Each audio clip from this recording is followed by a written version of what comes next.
Hey there, guys. It's Ted, and the Black Powder supplement we're doing today is Glory Hallelujah. This is the American Civil War Black Powder supplement. Uh, Basically, repeating myself, it goes about the same way. In the beginning, you have some history of what led up to the Civil War.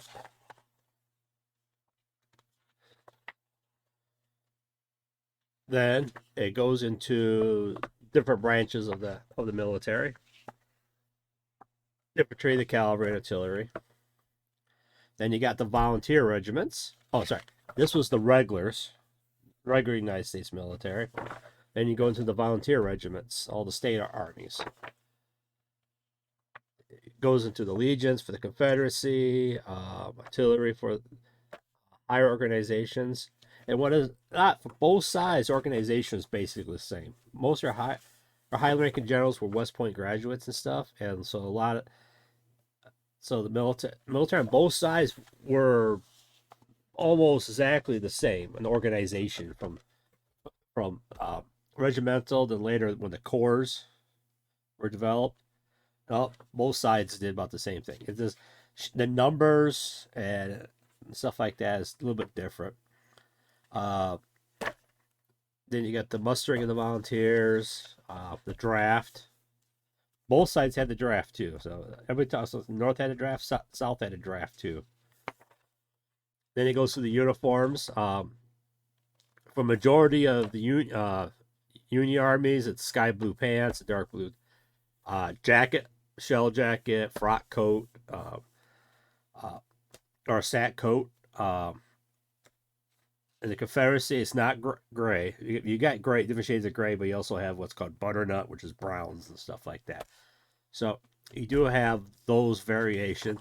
Then you got the odd units like the Zouaves and stuff on both sides, which adds a lot of color to the army. So if you're doing like you're painting up Union forces, you paint a couple regiments of blue. If you get tired, then you can do a Zouave regiment.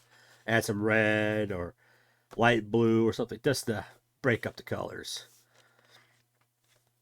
You got the different ish for northern states. Uh, like at the beginning of the war, there was a lot of color variations. Like some Confederate units even had green uniforms. So if you're doing like First Manassas like that, you can be really colorful. But by year end, everything's kind of settled down to the colors that most people would know: blue for the north, and different colors of gray and browns for the south. Except for the Zouaves. The Zouaves have their own colors, and some units in Zouaves last through the entire war. Some don't, but some do. So then you got organization, the flags, and some background about different campaigns and stuff like that. Then it goes like the first modern war, uh, when the rifled muskets were coming in, and basically industrial warfare has begun. Even use of machine guns, even Gatling guns were used. Very only for a couple small things in the late war, but Gatling guns were used on the fields. Uh, trench warfare. Talk about some of the battles, casualties, how long they lasted. Then it goes into the weapons, smoothbore compared to rifles. Early war, you can have smoothbore muskets for a lot of the armies before the muskets finally start filling in after them. Carbines, breech loaders, all the way down to the knives and stuff. So there's a lot of history and military knowledge in here. It goes a lot through the artillery, smoothbore, howitzer, rifle guns, what kind of shells they used. Then you go into the monster guns, 12-inch mortars or heavy siege guns. Not very often used in the field, but there were some battles along the coastline and stuff like that, fort, shore bombardment, or you can just come up with your own scenarios on it.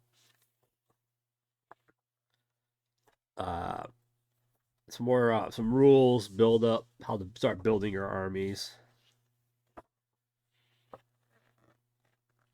and other ideas of how to deploy your forces and how to use them. So just little rules.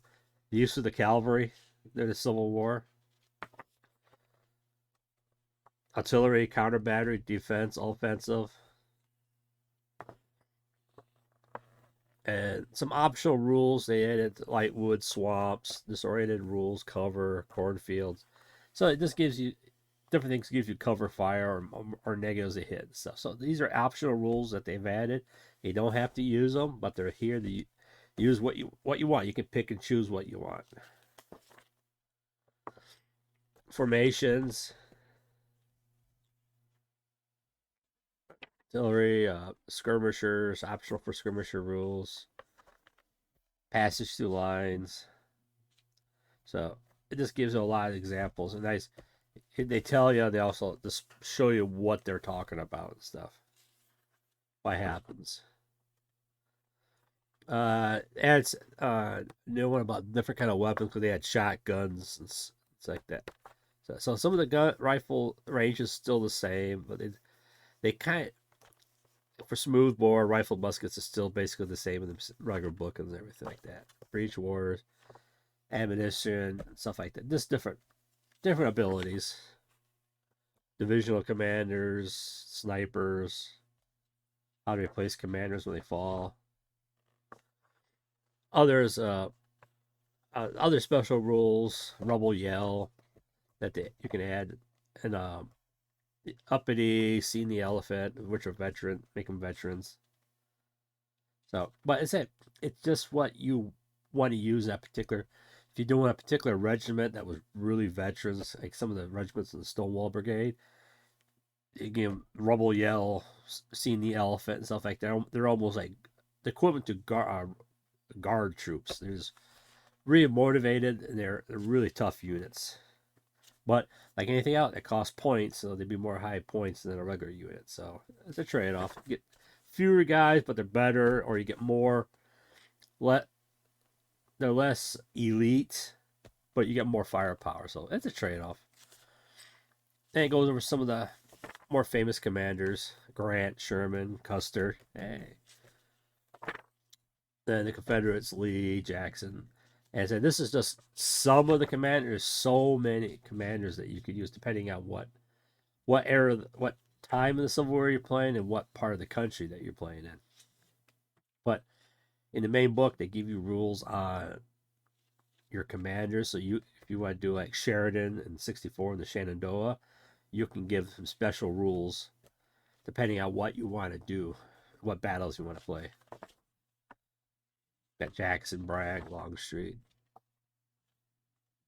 Actually, one thing I find interesting, they give you a lot more Confederate than they do Union. They'll give you 4 Union generals, but give you a couple pages of Confederates. To me, there should be a lot. Some more. Should have evened it out. It should have gave more Union generals. So there was quite a few good Union generals too. They could have added that would have made. Like Grant, he wasn't. It was an army general, or became the commander of the U.S. of the armies. So I think they should have added a couple more Union generals to it. Then you got the army list, how to build your armies, point values, generals and stuff like that. And the Eastern, and it breaks down the Eastern and Western theaters.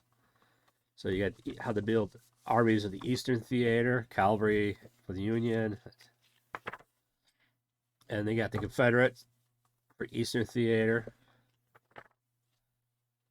Then they got year onto Richmond 862. Some things change, point values. The forces actually start becoming better and better. Then they got the Confederates for that year. They got 1860, the peak of the war, where this is where your best troops are for both sides. So they have all your forces you need, different point values and stuff. Then they got 64 when so things change. More Union starts getting more and more equipment, breech loaders, repeating carbines, and the Confederate starts getting narrow and narrow. So it gives the effect that the Confederates are starting to lose. They're starting to lose their ability to get equipment. So it starts this oddball. Then 65, the end of the war, the Union forces get better, and the Confederates get even more narrower on what they get. So they do take an effect year by year. So it depends on what year you want to get, because you got 4 years that you can cover. So you got 4 completely different time periods. And remember, this is East and West. So you can build your forces on what you're doing. Now we got the Eastern. This is the Western Theater, 61. And this gives you what? More smoothbore muskets for both sides. They go through the same thing. You get 62 for the Shiloh campaign, smoothbore. Start getting more rifle, but you still got a lot of smoothbore. Yeah, abilities, different special rules you can add to it. Now you got 63. Smoothbores are really rare. Are getting rare now. More rifles are coming in. More experience, more veteran troops. And 64. It's still a smoothbore, but you don't have to take none. So it's all rifle. You can take all rifled muskets now. So you get the Confederate. It's just this tide is just turning now. And the 65, this is what you can use for southern campaigns and stuff. Yeah, just the morale and staff ratings and stuff. And now this part, it breaks down to famous units of the. So you got like the Iron Brigade. These you got infantry and you got artillery. I said these guys are almost a guard regiment. They're elites, like the top you can get at Gettysburg. You got the Irish Brigade, and you got regular U.S. infantry. These are the guys that you don't hear much about. It's always volunteer regiments. These are the guys that signed up for the U.S. Army, and they were regular units. They were a lot smaller than the volunteer units, but these guys were you consider almost elite. They were really tough units. They were really respected by the Southern counterparts when they went up against regulars. You got Custer's Wolverines, Michigan troops, Michigan cavalry, the battle at Gettysburg. 11th Corps troops. And if you want to, you can do Union naval landing parties. If you want to do raids along down the coast, you got Marines, sailors. So you can do raids and stuff along down the coast, forts or other expeditions and stuff up rivers, Mississippi, you can stuff. Then you got the colored troops, all the troops that fought for the North, and cavalry too. They got the cavalry and the infantry, so you can have variety there. Then we go over the Confederates. You got the Stonewall Brigade, Jackson's Foot Cavalry, through the different time periods. The Texas Brigade, Longstreet's Corps. So you got 63. You got the Mississippians, Pickett's Division, elites. Jenkins Mounted Infantry. The Confederate Cavalry are Fitzlee, Hampton, and F. Lee. So you can give the Confederates some, and you got guerrillas and bushwhackers. So you can do some partisan raiding and stuff like that. If you want to do a smaller skirmish battles, these are the Confederate raid in a northern town or stuff like that. It has some rules about how using forts and fortifications and stuff, which was all over the place. And it also has some rules on gunboats, assaulting. So how to assault a fort, defense a fort, how to fight those battles. And more in-depth raids on marine and river raid and gunnery, raids on shores and shit. Yeah, it also actually has some ship rules too. More or less, it's for bombardment and stuff from ships to shore. But if you work it out, it's only for siege work only. But you probably can work out some rules if you want to do like a small naval battle while the main battle's going on too. So it has almost everything you need for if you're doing the Civil War period that you need to know the history, the background. So if you just like the other books, if you want to get the Black Power, if you want to do American Civil War, you can pick this book up. It'll give you almost everything you need. They say you still need the main Black Powder rule book to use this, but this will give you everything else you need for your troops, how to build your armies, and all the little other things you want to do instead of just doing stand-up battles. In the back of the book, it gives you the scenarios. The scenarios, some are big and some are smaller. So it says it looks like a lot, but it's not really. Once you start painting and you just do one section at a time, you can get through it.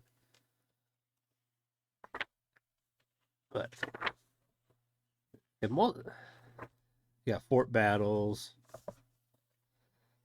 assaulting forts, defending forts.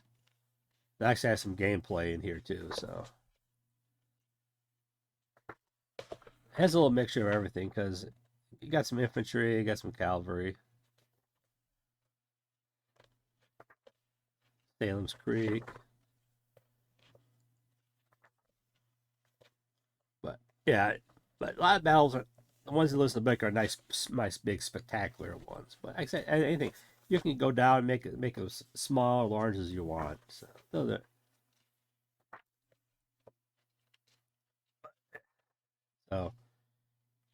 if you're looking for a good set of information, like just like the other book, there's a lot of information and view in it that you can use for all your armies and stuff.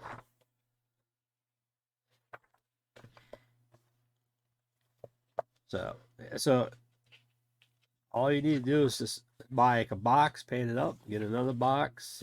There's army deals you can get out there. They pick up, and what's nice is if you're not painting particular units beginning of the war, like some of the volunteer units, you can just go with a generic blue, Standard Union blue, do a couple of Zolov units, and the Confederates you just do the blue and the gray. They can be used for the entire all theaters of the war. If you want to be more particular, if you do Western theater, the Union troops will have more hats than kepis. Most of the kepis were worn in the Eastern theater, and the Western theaters they adopted a lot of hats. So if you want to do Western theater, but it doesn't really matter because no one will bother with that. So if you just do it the standard way, you can go all 4 years. You can use the same troops for all the battles. So